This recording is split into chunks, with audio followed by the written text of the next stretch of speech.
안녕하세요. 나는 나 13번째 시간입니다. 저는 구조대를 계속 기다리고 있는 박인철입니다. 구독, 좋아요, 댓글, 특히 들으시는 분들이 어차피 들어서 듣는 거 좋아요 한번 눌러주시고 들으면은 더욱 고맙겠습니다. 어, 오늘은 이제 제가 어렸을 때 어른들하고 어떤 의견이 대립이 되었을 때 제가 그 고집을 꺾고 어른들의 말을 따르면 오히려 저에게 그것이 시간이 흐르고 나서 손해로 다가왔다는 얘기를 말씀드렸었는데, 오늘 케이스도 이제 그런 사례 중에 하나입니다. 이제 제가 중학교 1학년 겨울방학이 가까워질 무렵에 서울에 그 중국인 한의사가 아주 용한 사람이 있는데 소아마비 후유증 환자들을 잘 치료한다는 그런 그 소식이 신문에 크게 이제 났었습니다. 어렸을 때 이제 저희 외할머니께서 이제 하시는 말씀이 제가 이제 소아마비 걸리고 나서 저를 치료하기 위해서 뭐 정말 이것저것 안 가리고 뭐 좋다는 약은 다 먹였다고 하시는데, 그러면서 하시는 말씀이 네가 집안처럼 먹었을 것이다 라고까지 이제 얘기를 하시더라고요. 그만큼 어른들 입장에서는 어떻게든 나의 소아의 후유증을 치료해 보기 위해서 백방으로 노력을 했었는데, 또 그런 거를 잘 고치는 의사가 있다고 하니까 어떻게든 이제 좀 효과가 있을까 싶어가지고 이제 진찰이라도 받아보자, 그런 얘기를 하셨습니다. 저 역시도 뭐 그거 자체를 뭐 마다할 이유는 없었고, 단지 이제 서울에 올라가서 진찰을 받고 내려오고 하려면은 그 학기 중에는 그 수업을 빠져야 되니까 겨울방학을 이용해서 며칠간 올라가서 이제 치료를 받고 내려오면 되겠다, 이제 그런 생각을 해서 겨울방학 때 올라가자고 이제 졸랐었는데, 또 어른들 생각은 그게 아니었습니다. 그러니까 이 진찰받고 치료받고 하다 보면 시간이 많이 소요될 수 있으니까 아예 1학년을 다 마치고 차라리 2학년 올라가고 나서 그때 진찰을 받는 게 어떻겠느냐, 이제 이렇게 말씀을 하신 거죠. 근데 저는 그러니까 그때 어린 생각에도 뭐 진찰 받는 거야 하루 이틀이면 될 것이고, 뭐 그러고 나서 치료는 서울에서 하든 진도에서 하든 어쨌든 그 수업에 방해가 되지 않는 범위 내에서 하는 방향으로 했으면 좋겠다라는 게 내 생각이었는데, 뭐 중학교 1학년짜리가 어른들하고 그 의견 대립이 돼가지고 제 의견을 관철시킬 수가 없었던 것이죠. 그래서 1학년을 다 마치고 이제 2학년 올라가자마자 이제 서울에 올라갔는데, 어, 거기 이제 매스컴을 타고 이러다 보니까 그 진찰을 받아보겠다는 그 환자들도 좀 엄청나게 이제 줄을 서 있는 상태였고, 그러다 보니까 예약하고 진찰 받는 데만 며칠이 걸렸고, 또 진찰 받고 나서 그 약 처방을 받는 데도 또 며칠 걸리고, 그러다 보니까는 딱 2주일이라는 시간을 그냥 허비를 하게 되었습니다. 뭐 다른 과목들은 그나마 이제 1학년 때까지 꾸준히 나름대로 공부를 좀 했기 때문에 별 문제는 없었는데, 이 수학이 요즘에는 이제 초등학교 2학년이면 벌써 그 집합 개념을 배우게 되는데, 저희 때는 중학교 2학년 때 그 집합이라는 개념이 처음 도입이 됐습니다. 근데 그 2주일 내가 빠진 동안에 그 집합을 배워가지고 저는 이제 그가 처음 나오는 그 개념인데 그게 그냥 공기가 붕 떠버린 것이죠. 그렇지만은 그것을 어떻게 복구할 수 있는 방법이 없었고, 그러니까 요즘에는 온라인 교육이라든지 아니면은 그 개인이 어떤 보충 학습을 할 수 있는 참고서들도 많이 나와 있지만 제가 중학교 때만 해도 그런 것들이 거의 없었습니다.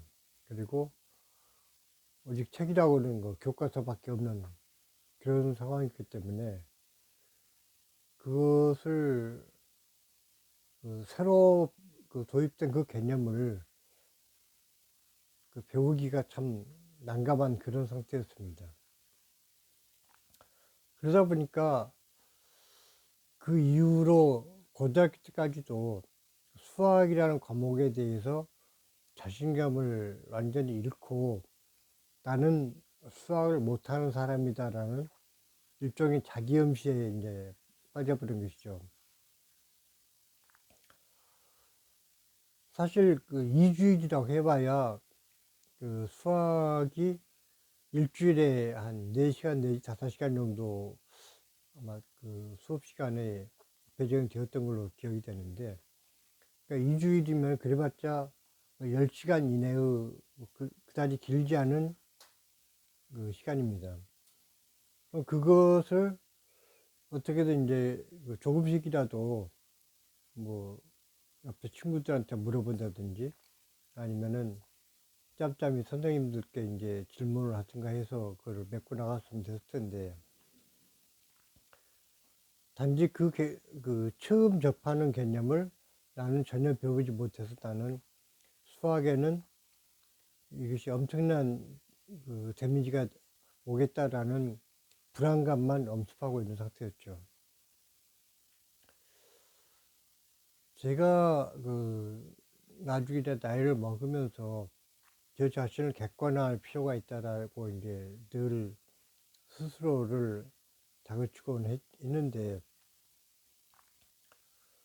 그때도 마찬가지로 자, 내가 지금 놓친 수업이 10시간이다. 그러면은 1시간 1시간 조금씩 메꿔 나가면 됐을 텐데, 그렇게 그걸 보충한다라는 생각보다는 에이, 나는 이거를 못 배웠으니까 나는 수학에 엄청난 약점이 생겨버렸다라는 불안감과 어떤 뭐랄까 자신감을 상실해버린 그런 상태가 되어버렸죠.